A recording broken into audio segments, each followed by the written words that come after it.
Hello everyone, welcome to the commerce edge. और आज हम लोग डिस्कस करेंगे कि आपको अकाउंट्स में गुड मार्क्स मतलब अच्छे मार्क्स कैसे आप ला सकते हो। तो हम लोग स्टार्ट करते हैं। सबसे पहला कि आपका जो कंसेप्ट है वो क्लियर होना चाहिए। अब कंसेप्ट हम लोग एक एक पॉइंट डिस्कस करेंगे कि आपके हर पॉइंट के पीछे क्या पॉइंट है और हम इसको कैसे इम्प्रूव कर सकते हैं। तो पहला पॉइंट है कि आपके कंसेप्ट क्लियर होना चाहिए। दूसरा जो पॉइंट है वो है आपका फॉर्मेट। फॉर्मेट में बहुत सारे बच्चे क्या करते हैं, गलत कर देते हैं, फॉर्मेट को गलत बना देते हैं। तो हम इसको भी डिस्कस करेंगे कि आपको फॉर्मेट कैसा बनाना है। देन इसके बाद आता है कि बच्चे अकाउंट्स में प्रैक्टिस ही नहीं करते हैं। आपने कंसेप्ट सीखा, देन इसके बाद आपको पता ही नहीं है कि प्रैक्टिस कैसे करना है, कौन से क्वेश्चन आते हैं, कौन से क्वेश्चन नहीं आते।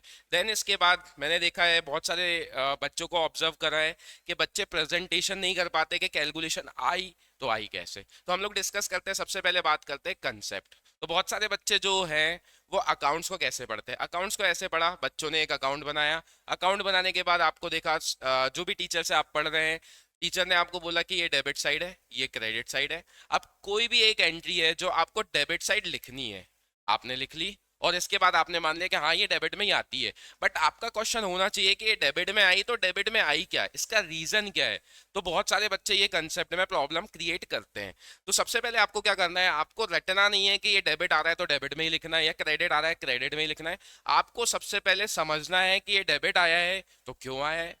अगर आपने ये क्वेश्चन पूछ लिया और क्वेश्चन पूछ के आपको याद हो गया कि हाँ ये डेबिट आया है, डेबिट आने का रीजन क्या है। जैसे मान लो एक एग्जांपल मैं आपको बताता हूँ। हमने आप लोगों ने देखा होगा, आपके बहुत स्कूल्स में स्टार्ट हो गया होगा एडमिशन या change in profit sharing ratio. तो change in profit sharing ratio में आपका एक कंसेप्ट है जिसको हम लोग बोलते हैं रियलाइजेशन अकाउंट। या इसको नहीं, रियलाइजेशन नहीं, इसको बोलते हैं रिवॉल्यूशन अकाउंट। तो आपने एक कंसेप्ट सीखा होगा रिवॉल्यूशन। अब आपको रिवॉल्यूशन सिखाया गया होगा कि एक रिवॉल्यूशन अकाउंट है। रिवॉल्यूशन अकाउंट आपको बनाया जाता है और कब बनाते हैं, या तो चेंज इन पीएसआर हो, या एडमिशन हो, या डेथ हो, या रिटायरमेंट हो। अब आपने सीखा रिवॉल्यूशन अकाउंट। रिवॉल्यूशन अकाउंट में आपको बहुत सारे कंसेप्ट बोले। अब मैं आपको समझाऊंगा कि आपके जो कंसेप्ट है क्यों सही तरीके से नहीं डेवलप हो पाते। तो पहले बात करते हैं रिवॉल्यूशन अकाउंट। रिवॉल्यूशन अकाउंट का जैसे आपको पढ़ाया रिवॉल्यूशन अकाउंट, तो आपको जानना पड़ेगा कि रिवॉल्यूशन अकाउंट बनाया क्यों। बहुत सारे बच्चे तो क्वेश्चन ही नहीं पूछते कि रिवॉल्यूशन क्यों नहीं क्यों बनाया है। तो हम लोग बात करते हैं। फिर इसके बाद रिवॉल्यूशन में आपने एंट्री करी होगी कि अगर आपकी जो लाइबिलिटी है, लाइबिलिटी बढ़ती है तो आपको कहाँ लिखना है, आपको लिखना है डेबिट साइड। और आपको एक कंसेप्ट बताया होगा, लाइबिलिटी कम होती है तो आपको कहाँ लिखना है, आपको लिखना है क्रेडिट साइड। बट आपने कभी ये पूछा कि ये लाइबिलिटी बढ़ी तो हमने डेबिट ही क्यों लिखा है, या लाइबिलिटी कम हुई तो हमने क्रेडिट ही क्यों लिखा है? बिकॉज आपने अपने कंसेप्ट ही क्लियर नहीं करे। तो अगर आपको अकाउंट्स में अच्छे मार्क्स लाने हैं, अच्छे मींस 70 के ऊपर या 75 के ऊपर, तो आपको अपने कंसेप्ट पे बहुत ज्यादा ध्यान देना पड़ेगा। अगर आपके कंसेप्ट क्लियर होंगे तो आपका जो अकाउंट्स है, अकाउंट्स में आपके मार्क्स भी अच्छे होंगे। तो वही मैंने आपको बताया कि कंसेप्ट को कैसे इंप्रूव करेंगे। तो कंसेप्ट को इंप्रूव करने का तरीका ये है कि आपको सबसे पहले जानना पड़ेगा कि अगर हम किसी चीज को डेबिट करते हैं तो डेबिट क्यों करा, अगर हम किसी चीज को क्रेडिट करते हैं तो क्रेडिट क्यों करा। आप अपने कंसेप्ट को क्लियर करोगे तो आपका जो पहला वाला पॉइंट है वो क्लियर हो जाएगा कि आपने हाँ कंसेप्ट क्लियर कर दिए। अब आपको दूसरे या तीसरे पॉइंट पे जाना है। दूसरा पॉइंट क्या है आपका, फॉर्मेट। अब फॉर्मेट आपके अकाउंट्स में बहुत सारे फॉर्मेट होते हैं। कैश फ्लो का फॉर्मेट है, रिवॉल्यूशन का फॉर्मेट है, रिवॉल्यूशन के साथ और भी बहुत सारे रियलाइजेशन अकाउंट का फॉर्मेट है। तो सेकंड जो आपका टास्क होना चाहिए, सेकंड टास्क होता है फॉर्मेट को क्लियर करना। फॉर्मेट जैसे आपको किस वे में बनाना है, पास्ट एडजस्टमेंट को कैसे करना है, किस फॉर्मेट में बनाना है। तो हर पॉइंट के एक, हर टॉपिक्स के आपके एक फॉर्मेट होते हैं। फॉर्मेट के बाद अब बहुत सारे बच्चे लोग क्या करते हैं, मैंने देखा है कि कंसेप्ट तो क्लियर हो गए, कंसेप्ट क्लियर होने के बाद आपने कंसेप्ट क्लियर कर लिए, बट आपने क्या करा, आपने प्रैक्टिस पे तो ध्यान ही नहीं दिया। अब प्रैक्टिस पे ध्यान नहीं दोगे तो एग्जाम में जो क्वेश्चन आपसे बनना चाहिए 5 या 10 मिनट में, आपसे जो क्वेश्चन 5 या 10 मिनट में बनना चाहिए, वो क्वेश्चन आपसे बनेगा 15 मिनट में।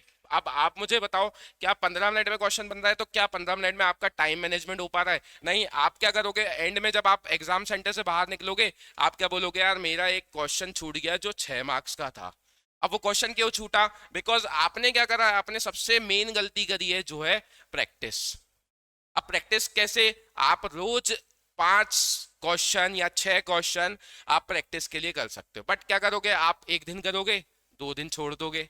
फिर इसके बाद ये प्रैक्टिस वाली प्रॉब्लम अगर आप क्लियर नहीं करते तो आपके मार्क्स बहुत कम ही रह जाएंगे या आप 50-60 पे ही रह जाओगे। तो आपको क्या करना है, आपको थर्ड वाला जो है, अब ये जो मैंने यहाँ 4 पॉइंट लिखे, ये चारों पॉइंट इंपॉर्टेंट है। अगर आपने एक भी पॉइंट छोड़ दिया तो आपके मार्क्स नहीं आ पाएंगे जो अकाउंट्स में आने चाहिए। तो थर्ड पॉइंट है आपका प्रैक्टिस। आपको क्या करना है, रोज 5 से 10 क्वेश्चन प्रैक्टिस लगाना है। देन इसके बाद लास्ट जो है, लास्ट है आपका प्रेजेंटेशन। अभी हम लोग प्रेजेंटेशन पे भी डिस्कस करेंगे कि प्रेजेंटेशन आपको अकाउंट्स में कैसी रखनी है। तो प्रेजेंटेशन के लिए मैं एक अलग से डिस्कशन करूंगा।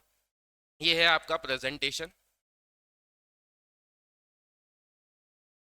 अब प्रेजेंटेशन कैसे आपको प्रेजेंट करना है, जैसे अगर आपने एक अकाउंट बनाया और अकाउंट में यहाँ पर कुछ कैलकुलेशन के पॉइंट ऑफ व्यू से आपके आए 20,000 या जो भी आया, तो ये 20,000 कहाँ से आया? तो आपको पता है कि अकाउंट्स में क्या है, अकाउंट्स में आपका एक वर्किंग नोट भी बहुत ज्यादा इंपॉर्टेंट होता है।